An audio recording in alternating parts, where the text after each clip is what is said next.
Hello बच्चों, तो स्वागत है आपके अपने यूट्यूब चैनल एलेक्स ज्ञान 24 में। तो मैं एलेक्स रोनी आज मैं पढ़ाने वाला हूँ आप लोगों को मैथ्स। ठीक है, संख्या पद्धति में पढ़ाने वाला हूँ क्लास 9th। ओके, तो बिना देरी किए चलो शुरू करते हैं। अगर आप मेरे वीडियो पे नए हो तो वीडियो को लाइक करना और चैनल को सब्सक्राइब करना और शेयर करना है वीडियो को। ओके, तो बिना देरी के चलो शुरू करते हैं। इस टॉपिक में हम पूरा क्लियर समझते चलेंगे टॉपिक वाइज एक्सप्लेनेशन के साथ। ठीक है, जो जिसमें जितना ज़रूरत होगा उतना हम बताते चलेंगे। ठीक है, आज हम लोग एक्सरसाइज बेसिकली 1.1 ही पढ़ने वाले हैं। आज हम लोग प्रश्नावली 1.1 पढ़ेंगे। ठीक है, 1.1। तो शुरू करते हैं। और ये जो वीडियो हिंदी मीडियम में रहने वाले जितने भी हिंदी मीडियम स्टेट है जहाँ पे एनसीईआरटी चलता है उन लोगों के लिए डन। तो चलो शुरू करते हैं। तो आपको सबसे पहले ये सीखना है क्या पूर्णांक पूर्णांक होता क्या है। ठीक है, तो ये पूर्णांक होता क्या है। देखो, पूर्णांक इंग्लिश में बोलते हैं इंटीजर। एक देखो नंबर लाइन हम ड्रॉ किए। डन। अब देखो ध्यान से देना है, यहाँ पे जीरो नंबर लाइन में क्या होता है, जीरो से राइट साइड में क्या होता है तो पॉजिटिव नंबर सारे होते हैं। और राइट लेफ्ट साइड में क्या होता है, बायां साइड क्या होता है तो नेगेटिव नंबर होते हैं। तो ये देखो यहाँ पे क्या हो गया, एक, दो, ये तीन, ये चार, इसी तरह कहा जाएगा ये। इसको बोलते हैं अनंत। ठीक है, पॉजिटिव में रहेगा तो अनंत तक जाएगा, जहां तक आपको आता है वहां तक आपको क्या करना है, पढ़ सकते हो। ठीक है, तो जीरो से धनात्मक की ओर, पॉजिटिव नंबर की ओर। इधर क्या होता है, बाएं साइड में नेगेटिव नंबर क्या होता है, नेगेटिव नंबर होते हैं। ये कहाँ तक जाएगा तो नेगेटिव अनंत तक। ठीक, तो पूर्णांक में क्या होता है, वे संख्या होते हैं जो धनात्मक भी होते हैं ऋणात्मक भी होते हैं, उसके साथ साथ क्या होना चाहिए, जीरो। तो क्या आना चाहिए, धनात्मक, धनात्मक, उसके बाद क्या, ऋणात्मक, साथ ही क्या होना चाहिए, साथ ही क्या होना चाहिए, जीरो। क्या होना चाहिए, जीरो। उसको बोलते हैं पूर्णांक संख्या। ठीक है, समझ में आ गया। तो ये धनात्मक संख्या ऋणात्मक संख्या साथ ही जीरो रहेगा तो उसको क्या बोलेंगे, पूर्णांक संख्या। हाँ, तो यही नंबर से आता है क्या, पूर्ण संख्या। उसको बोलते हैं इंग्लिश में होल नंबर।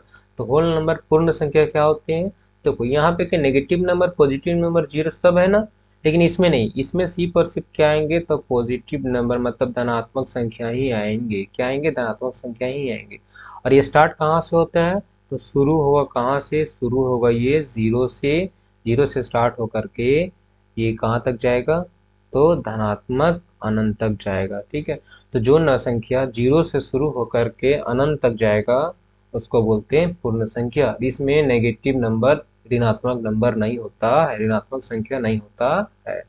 अब आता है क्या, प्राकृतिक संख्या। प्राकृतिक संख्या क्या होता है, तो प्राकृतिक संख्या देखो हम लोग जो गिनती गिनते हैं ना, गिनती एक दो तीन चार पाँच छः, ठीक है, उसी को बोलते हैं प्राकृतिक संख्या।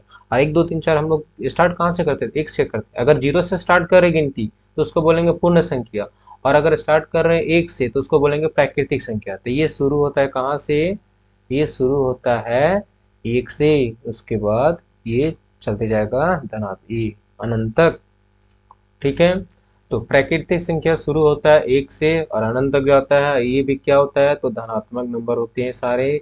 और पूर्ण संख्या क्या होते हैं, जीरो से स्टार्ट होता है। बस दोनों में अंतर क्या है कि ये जीरो से स्टार्ट होता है और ये क्या है, एक से स्टार्ट होकर के अनंत तक जाता है। तो समझ में आ गया। ठीक है, तो एक क्वेश्चन आएगा, क्या धनात्मक क्या पूर्ण संख्या प्राकृतिक संख्या हो सकता है, ये जो है पूर्ण संख्या क्या प्राकृतिक संख्या हो सकता है, तो बोलेंगे नहीं, क्योंकि पूर्ण संख्या में जीरो होता है, प्राकृतिक संख्या में जीरो नहीं होता है।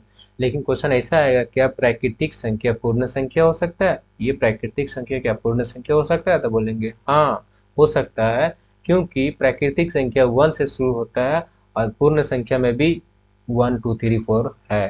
ठीक है, ये जितने भी इसमें नंबर है इसमें है, तो ये नंबर इसमें है, लेकिन इसका वाला जो संख्या है वो इसमें नहीं है, क्योंकि इसमें जीरो है और इसमें जीरो नहीं है। तो आशा करते हैं समझ में आ गया होगा। चलो आगे पढ़ते हैं। अब आता है परमेय संख्या, जो सीखना ही है। ठीक है, इस टॉपिक में, इस एक्सरसाइज में, इस चैप्टर में हमको परमेय संख्या अपरमेय संख्या पे ही बेस्ट ज़्यादा से ज़्यादा क्वेश्चन देखने को मिलेगा। ठीक है, तो ज़्यादा से ज़्यादा क्या पूरा चैप्टर ही है परमेय संख्या और अपरमेय संख्या पे। अब आता है परमेय संख्या क्या होती है। तो वैसी संख्या अगर हम लिखें, वैसी संख्या संख्या जिसे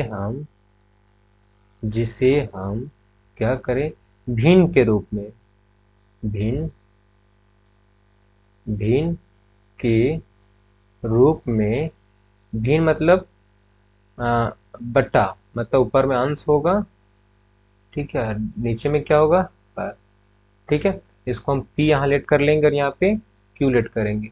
अंश को हम p बोलेंगे, हर को क्या बोलेंगे, q, ठीक है। तो ऐसी संख्या जिससे हम p बाई, जिस भिन्न के रूप में, इसका मतलब p बाई q के, ठीक है, के रूप में, के रूप में लिख लिख सकते हैं जहाँ जहाँ कुछ यहाँ पे कारण क्या, जहाँ q मतलब हर जो है वो 0 के बराबर नहीं होगा।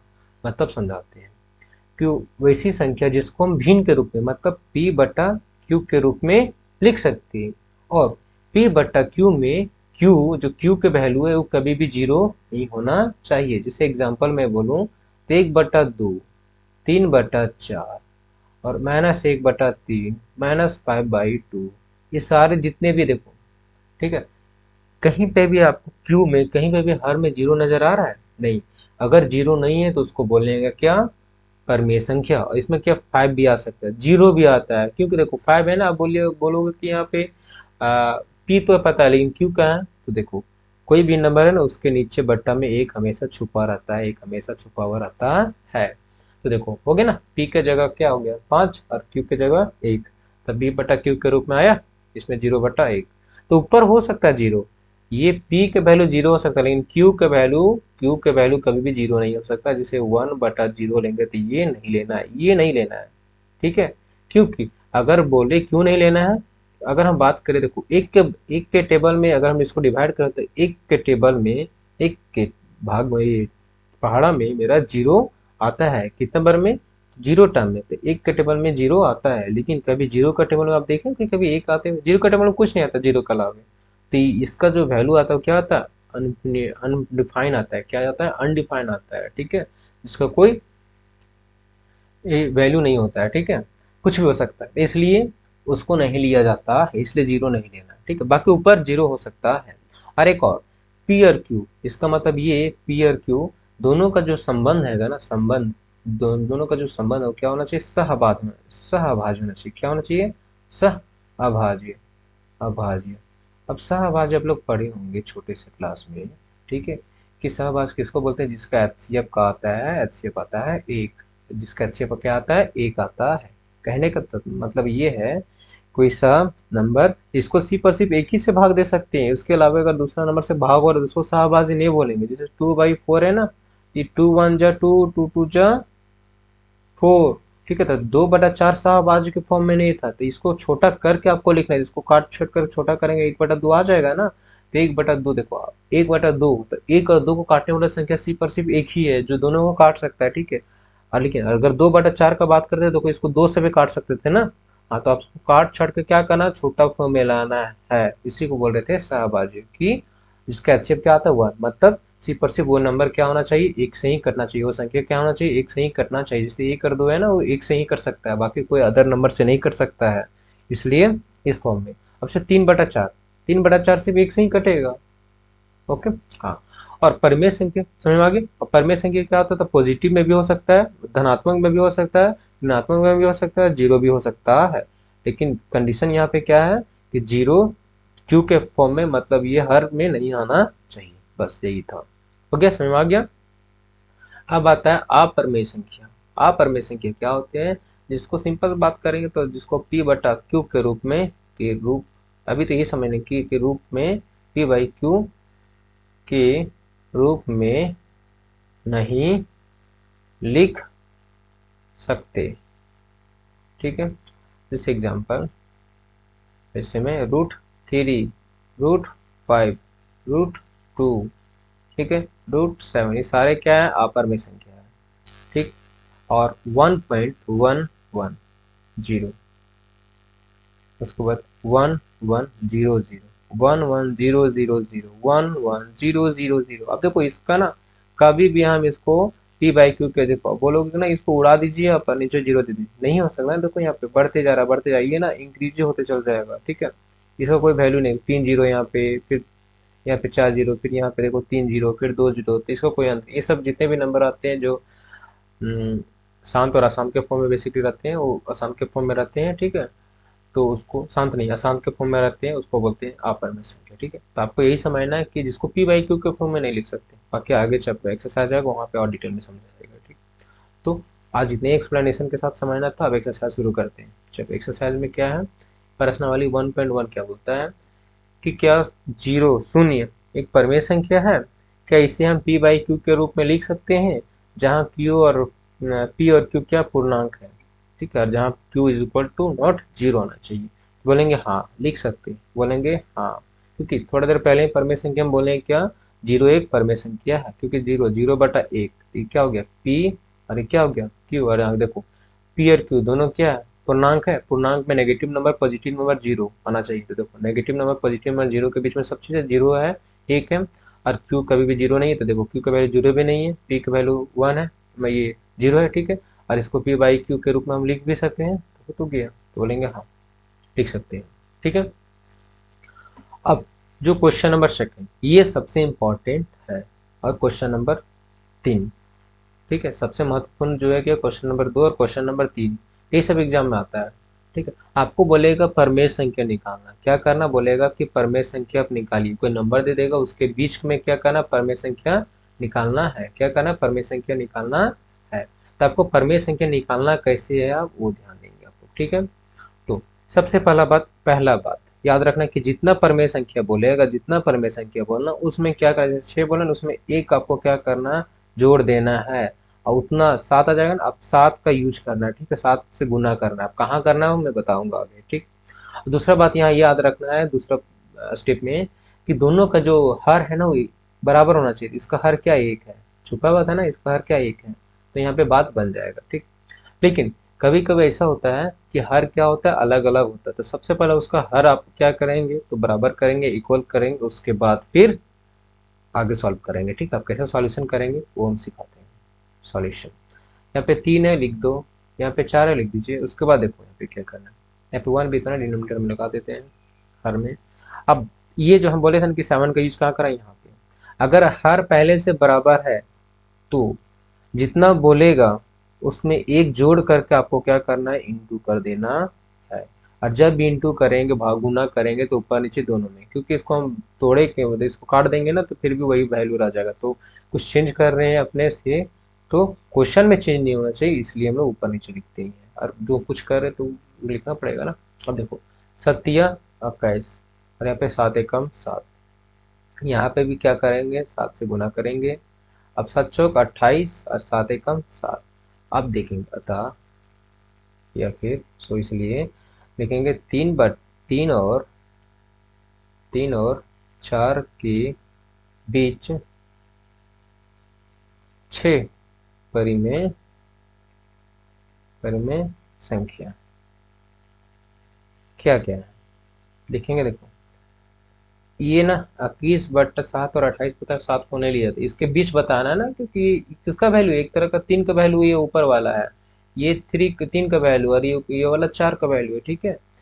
तो 22 इसलिए नहीं लेना, उसके बीच में बताना ना, तो 22/7, 23/7, 24/7, 25/7, 26/7, 27/7 हो गया। देखो 1 2 3 4 5 6 बोला तो 6 आ गया ना, तो एकदम एग्जैक्ट निकल के आएगा जब आप एक जोड़ करके गुना करेंगे, तो ऐसे ही बनाना है। चलो तो यहाँ पे क्या बोलता है 3/5 और 4/5 के बीच में परिमेय संख्या निकालना। इससे पहले मैं थोड़ा सा एक क्वेश्चन सिखा देता हूँ उसके बाद में बताऊंगा, ठीक है। चलो यहीं पे हम थोड़ा सा ले लेते हैं इधर लाइन दे दे करके, ठीक है, ध्यान देना। जैसे मान ये 3/5 है ना, तो ये तो आसान है, लेकिन हम यहाँ पे ये देते हैं जिसमें क्या हो तो पहले से बराबर ना हो, है 2/3, 3/5, ले लिए एंड के बीच क्या करना है। हाँ चलो तीन संख्या, तीन परिमेय संख्या निकालना, तीन परिमेय संख्या निकालना है, ठीक है। चलो चलो, तो देखो ध्यान देना यहाँ पे, अभी क्वेश्चन है तो ध्यान देना। ये देखो यहाँ पे इसका हम बोले थे हर इक्वल होना चाहिए, इसका हर और इसका हर क्या इक्वल है, नहीं ना। तो सबसे पहले पहला जो काम है वो हमको हर इक्वल करना है, उसके बाद ही हम कुछ करेंगे आगे। तो पहला काम है क्या, तो हर को इक्वल करना। अब हर को इक्वल करने के लिए क्या करना, तो इसको और इसको इक्वल करना। तो पढ़े होंगे आप 6-7 में, कभी भी नीचे वालों को इक्वल करना तो उसका हम क्या करते हैं, एलसीएम ले लेते हैं। तो 3 और 5 का एलसीएम क्या आएगा, 15 आएगा। तो आपको यहाँ नीचे वालों को 15 बनाना, नीचे वालों को 15 बनाना है। तो नीचे को 15 बनाने के लिए क्या गुना करना पड़ेगा, 5 से। और ऊपर नीचे गुना करे तो ऊपर भी गुना करना पड़ेगा। अब इसको 15 बनाने के लिए इसको नीचे 3 से गुना करना पड़ेगा, इसको भी 3 से। तो इससे बड़ा अगर, ये तो एलसीएम के लिए, लेकिन अगर सिंपल यहाँ पे समय ना दो के बीच में अगर बोलेगा ना कि इसका हर इक्वल करो, तो इसका वाला जो हर है ना इसके साथ गुना कर देना, और इसका वाला हर इसके साथ गुना कर देना, आ जाएगा, ठीक है। चलो, हर क्या करना, तो चेंज करके इनको करना। अब 5 दूना 10, और 5 तिया 15, 3 तिया 9, और 5 तिया 15, ये हो गया। अब ध्यान, हमको तीन परमेय संख्या निकालना है, तो क्या करना है, 3 में एक जोड़ देना है, क्या हो जाएगा, 4 से गुना करेंगे। अब देखो यहाँ पे क्या, ये जो क्वेश्चन है ना, ये वाला यहाँ देना चाहिए था, डिनो इसका हर ना इक्वल करके बराबर करके, लेकिन नहीं दिया। सबसे पहले उसका हर हमको क्या करना पड़ा, तो बराबर करना पड़ा। उसके बाद अब क्या करेंगे, जितना बोलेगा उससे एक बढ़ा करके गुना, जितना बोलेगा उससे एक बढ़ा करके गुना। 40 हो जाएगा, 10 चौक 40, और 15 चौक 60, 9 चौक 36, और ये 36, और 15 चौक 60। अब ध्यान यहाँ ये देना है, देखो ये छोटा नंबर है ना, ये छोटा नंबर है 36, ऊपर ये अगर भाग ये हर इक्वल हो गया ना, तो छोटा दोनों में से देखना, 36 ये और ये 40 है, तो यहाँ से स्टार्ट करेंगे ना। हाँ, तो इसको पहले ना, ये 3 बटा जो 5 लिखे ना, इसको यहाँ रहना चाहिए, इसको यहाँ रहना चाहिए था, ठीक है। अपने इस क्वेश्चन दिए ना, तो मे भी थोड़ा सा क्या हो जाएगा, आगे पीछे हो गया, ठीक। तो कोई बात नहीं, लिखेंगे क्या, सो इसलिए क्या लिखेंगे, 3 परिमेय परिमेय संख्या, क्या क्या आएगा, तो 37/60, 38/60, 39/60। 40/60 नहीं लेंगे, देखो 3 वो आ गया, ये मेरा क्या हो गया, आंसर, ठीक है। समझ में आया कैसे करना था, सो तो क्या करना था, बस पहले देखना है इसका क्या, कि हर इक्वल है, अगर नहीं होगा तो पहले हर इक्वल करना है। अगर हर इक्वल हो गया तो उसके बाद क्या करना है, जो बोल रहा है उसमें एक जोड़ करके और गुना कर देना है, आ जाएगा आंसर, ठीक है। तो समझ में आ गया होगा। अब इस क्वेश्चन को सॉल्व करते हैं, अब देखो कितना आसान से सॉल्व होगा। 3/5 और 4/5 के बीच में हमको परमेय संख्या निकाला है, कितना, तो 5 परमेय संख्या बोला, देखो 5 कितना बोला है, 5 परमेय संख्या, ये 5 बोला है। और दूसरा बात 5 बोला, इसमें कितना इंटू करेंगे, 5 प्लस 1, कितना, 5 प्लस 1 मतलब 6 से हमको गुना करना है। दूसरा बात क्या करना है यहाँ पे, एक मतलब बढ़ा करके गुना करते। दूसरा काम यहाँ पे क्या करना है, देखना है कि क्या इसका हर इक्वल है पहले से, ठीक है। अगर इक्वल होगा तो बस काम बन जाएगा, अगर नहीं इक्वल होगा तो पहले इक्वल करेंगे। देखो इसमें इक्वल है, तो बस इसमें तुरंत बन जाएगा ना सॉल्यूशन। 3/5 यहाँ पे लिख देंगे, और यहाँ पे 4/5 लिख देंगे। अब देखो जितना बोला उसमें क्या करना है, एक बढ़ा कर बोला 6, यहाँ पे भी 6 से गुना, 6 तिया 18 बट्टा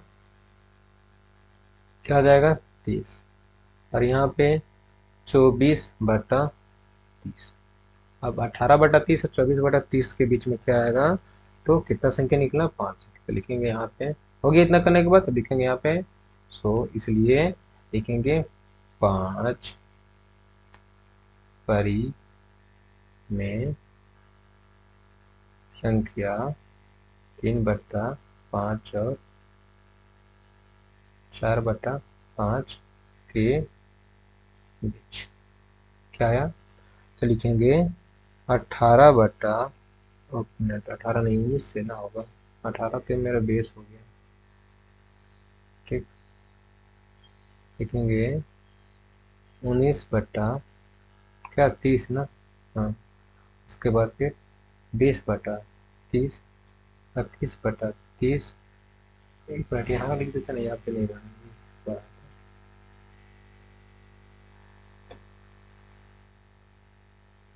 यहाँ पे ठीक है, यहाँ पे ये क्या क्या होगा, तो 19/30, 20/30, 21/30, 22/30 और 23/30।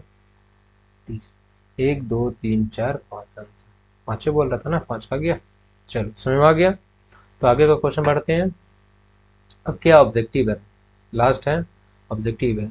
उसके बाद एक्सरसाइज वन, प्रश्नावली 1.2 शुरू करेंगे नए वीडियो में, ठीक है। आज के लिए इतना ही। तो पहले इसको हम लोग कर लेते हैं। बोल रहा है इसमें हार ना असत्य और सत्य बताना है, ठीक है। तो बोला क्या प्रत्येक प्राकृतिक संख्या एक पूर्ण संख्या हो सकता है। प्रत्येक प्राकृतिक संख्या 1 2 3 है, 1 2 3 होता है। अब पूर्ण संख्या क्या आता है, 0 2। तो देखो हम बताए थे वहाँ पे कि प्राकृतिक संख्या पूर्ण संख्या के अंदर में आता है, तो सारा प्राकृतिक संख्या पूर्ण संख्या के अंदर है, क्योंकि पूर्ण संख्या में 1 2 3 जो स्टार्ट होता है ना, ये प्राकृतिक संख्या है, ठीक है। लेकिन इसमें पूर्ण संख्या में क्या है, तो 0 एक एक्स्ट्रा में होता है, ठीक है। तो ये वाला इसमें आ सकता है, तो बोलेंगे हाँ, लिख देंगे हाँ। प्रत्येक प्राकृतिक संख्या पूर्ण संख्या होता है, क्योंकि प्राकृतिक संख्या का जो नंबर है वो पूर्ण संख्या में आ जाता है। लेकिन अगर वही बोलेगा पूर्ण संख्या प्राकृतिक संख्या होता है क्या, तो बोलेंगे नहीं, क्योंकि पूर्ण पूर्ण संख्या में 0 होता है, प्राकृतिक संख्या में 0 नहीं होता है।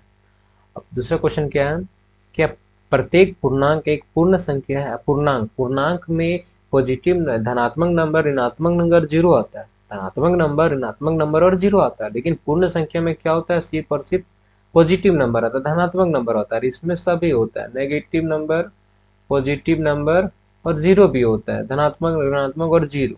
तो का सारा जो है पूर्णांक क्या ये पूर्ण संख्या होगा, तो बोलेंगे नहीं, नहीं हो सकता है, क्योंकि इसमें क्या होगा, क्योंकि इसमें सिर्फ और सिर्फ पॉजिटिव नंबर, पॉजिटिव संख्याएं ही होती है, ठीक है।